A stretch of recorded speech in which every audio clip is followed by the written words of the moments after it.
Salut à tous, deuxième vidéo de la journée, toujours en compagnie de Anaïs qui vous fait un petit coucou. On a aujourd'hui donc une deuxième figurine reçue également en même temps que celle de Raph dont je viens de vous faire la vidéo. Il s'agit de Donatello, même visuel que sur les autres tortues, Donatello du film qui est pris en moitié sur le visuel. On a une boîte qui est violette comme son bandeau. On retrouve les codes de la même boîte des autres. Donc Nickelodeon toujours pour la licence, toujours sur la marque Trizero. On reprend sur le côté le beau de Donatello, excusez-moi, le titre du film. Et là, c'est là que les ennuis commencent. On a donc Donatello sans visuel mais avec le titre du film. Et là, la catastrophe. Voilà comment j'ai reçu la boîte. La boîte a été ouverte par la douane. Le colis a été ouvert par la douane. J'avais donc les scellés de douane sur la boîte. Et ces messieurs, pour voir ce qui se trouvait dans la boîte, vu que la boîte est dans un plastique complet, hein, donc elle est plastifiée la boîte, donc on ne peut pas ouvrir et voir ce qu'il y a dedans. Mais ces messieurs ont mis un coup de cutter, je suppose, ici, et ont arraché la boîte pour voir ce qu'il y avait réellement à l'intérieur. Donc voilà dans quel état moi j'ai reçu mon carton. Il est évident que j'ai écrit un petit courrier à Chronopost leur expliquant les manœuvres donc de la douane avec le respect des colis des clients. On va sûrement me répondre qu'ils ont tous les droits et qu'ils ont le droit de regarder ce qu'il y avait dedans, mais peut-être pas dans ces conditions. J'ai envoyé également un mail à Trizero qui m'ont répondu super rapidement en me disant que lundi, un nouveau carton partait pour me remplacer ma boîte.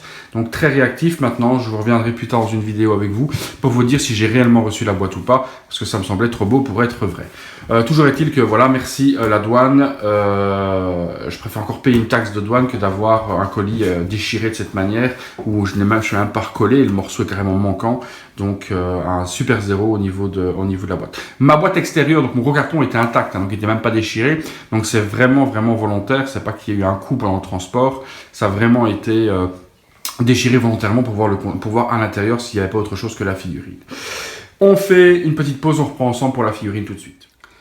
Alors, rebonjour ou salut à tous pour ceux qui arrivent et qui n'ont pas vu la review précédente concernant donc la figurine de Raphaël. Donc ici on se retrouve donc sur la figurine donc de Donatello qui est complètement déballée et assemblée. On retrouve donc un visuel très très fin au niveau de la figurine, donc il est très grand et très fin au niveau de la réalisation. Pour moi personnellement c'est celui que je préfère le moins. Il est bizarre, il est très grand, affiné, et puis il y a énormément de choses sur lui dont je ne comprends pas l'utilité. Cette espèce de proton pack qu'on a à l'arrière, on dirait un SOS fantôme sans en être un. Est-ce que c'est un truc de communication ou autre? J'ai jamais trop compris à quoi ça servait. Il y a un téléphone, il y a un tuyau, une antenne, il est couvert de plaques informatiques partout sur le corps qui est censé être ses protections de jambes et autres. Donc tout est ultra détaillé. En tout cas, dans les détails de toutes les Tortues Ninja, c'est celle qui a le plus de gadgets et de détails dessus. Hein. C'est vraiment quelque chose qui est impressionnant. Ils ont poussé vraiment le réalisme jusqu'au bout au niveau des détails. Donc visuel différent des autres tortues, les autres sont assez musclés et autres. Ici, on a vraiment quelqu'un de grand et fin, un peu comme un basketteur. Comme disait mon ami Cricri, que je salue au passage, il me dit, on dirait un grand, il est fin et grand comme un basketteur. Celle-ci est un petit peu moins soignée au niveau du paint. Visage, ça va. Body ça va, mais au niveau des bras, au niveau des jambes, vous voyez ces taches noires, on verra ça tout à l'heure lorsque je ferai un visuel de près, mais ces taches noires sont vraiment mal peintes, on dirait une mouche qui a été chiée dessus, ça fait des taches noires de caca de mouche, c'est pas très bien peint, pas très bien peint, donc il s'applique super bien sur le Raph, et là il relâche le truc sur le paint au niveau du Donatello. Donc, vous voyez énormément de détails, du cuir, des plaques informatiques pour faire comme si c'était une combinaison japonaise, donc en plaques informatiques, des sacoches, des fils électroniques qui passent un peu partout, des beaux brassards, tissus également sur les bandeaux et autres. Donc, on a vraiment, je pense que lui, par contre, son bandeau, je vous le fais en live, revient comme ça. Voilà, c'est beaucoup mieux, peut-être même un petit peu mieux encore comme ça. Voilà, c'est comme ça qu'il est dans le film avec les deux qui retournent devant.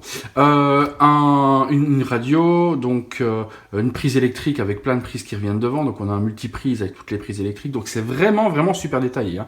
Honnêtement, ils ont rien raté. Hein. Chez Trizero, ils ont fait quelque chose. On a les tablettes iPad qui sont également représentées un peu partout sur sur la combi qui tiennent dans des sacoches. Et puis cette espèce d'énorme bloc de communication qui ressemble à un Proton Pack de SOS Fantôme, qui est assez impressionnant aussi au niveau détail.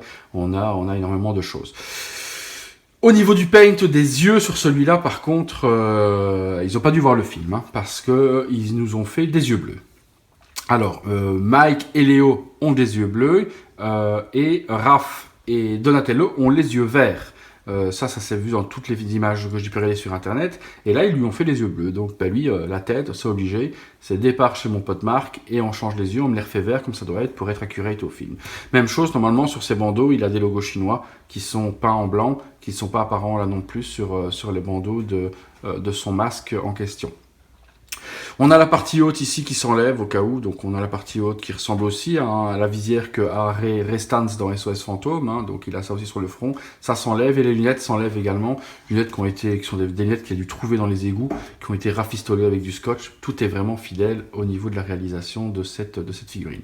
On a un bow, donc au niveau de son bois, qui est extensible, on a deux parties plus grandes ou plus courtes, qui est fait en plastique, en imitation bambou, mais c'est super bien fait également.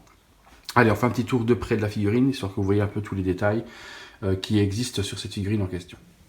Alors voilà, au niveau du détail des visages, donc je vous montre de près, vous voyez les yeux bleus, c'était pas vraiment ça quoi. C'était vert normalement, donc les lunettes sont super détaillées, les choses sur le dessus, donc qui servent de vision nocturne, c'est bien fait aussi. Donc voilà, vous voyez la prise de courant dont je vous parlais tout à l'heure, avec le multiprise également. Détail super bien sur la carapace, un peu plus fine, hein, moins mastoc que les autres. Hein, donc là c'est pareil. Voilà, on aura une meilleure visibilité comme ça parce que c'était un petit peu trop lumineux à mon goût tout à l'heure. Voilà. Donc le katana, le bow pardon, les ceintures. Je sais pas ce qu'a mon téléphone aujourd'hui au niveau de la résolution, mais c'est un peu... attendez, je vais éteindre ça pour voir si ça ne change pas grand chose. Voilà. Ah ben voilà, c'est beaucoup mieux.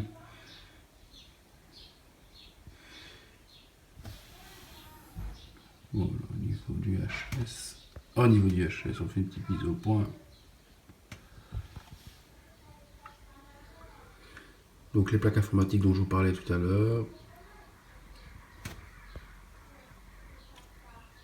Les protections, les pieds, les chaussures qu'ils ont. Alors voilà, ce dont je vous parlais tout à l'heure, vous voyez les taches, c'est pas très propre, hein. Ça on dirait vraiment du caca de mouche. Hein. Alors, le proton, on va appeler ça proton pack. Hein. Vous voyez un téléphone accroché dessus, des fusibles, il y a énormément de choses dont on ne comprend pas trop l'utilité, mais ça doit être un kit de communication qu'il a dû fabriquer avec... Ouais, je sais pas ce qu'il y a aujourd'hui, je m'excuse pour la qualité de la vidéo, mais c'est pas comme d'hab. Hein. Honnêtement, c'est très pourri. Hein. Je suis vraiment désolé, je sais pas ce qu'a mon téléphone aujourd'hui, mais il nous fait une vidéo floue. Je suis pas très satisfait de cette qualité de vidéo, mais j'arrive pas à la corriger. Donc ne m'en tenez pas rigueur, j'ai mon matos qui part en freestyle. Allez, je repose. Voilà, donc réalisation bien au final, hein, quelque chose quand même qui tient la route, on n'est pas quelque chose de dégueulasse, donc ça vaut quand même la peine de les avoir, surtout si vous voulez les 4. Ceux qui ne prennent qu'une tortue, je comprends pas, si on a acheté une, il faut obligatoirement les 4 pour compléter la licence. Est-ce qu'il faut l'avoir celle-là? Ben oui, pour compléter les 4, sinon en prendre qu'une seule, comme je vous dis, ça sert à rien. Je vous fais un petit visuel vidéo avec les 4 alignés l'une à côté de l'autre, sur de vous montrer à quel point ça donne super bien. À tout de suite. Voilà, donc on conclut sur la photo de famille, donc vous voyez les 4 l'une à côté de l'autre, ça nous donne quelque chose qui en jette tout de même, hein. Donc il n'y a vraiment rien à dire. Celui qui à la limite, et là ça fait un peu Dalton, hein, vous voyez du plus petit au plus grand, bien que ce soit quand même de toute façon Raph qui soit le plus grand et c'est bien respecté à ce niveau-là, donc vous voyez bien qu'au niveau des respects du respect des détails, ça a vraiment été accurate au niveau du film, quoi. Donc à part Mikey, donc il fait de toute façon dans le film un peu rigolo, mais là il fait un peu bossu, un peu bizarre, mais il a l'apparence qu'il a dans le film de toute manière. Donc les 4 l'une à côté de l'autre donnent quelque chose de super pour moi. On a vraiment enfin un quatuor de choc. Donc là c'est vraiment quelque chose qui en jette pour moi super bien, quoi.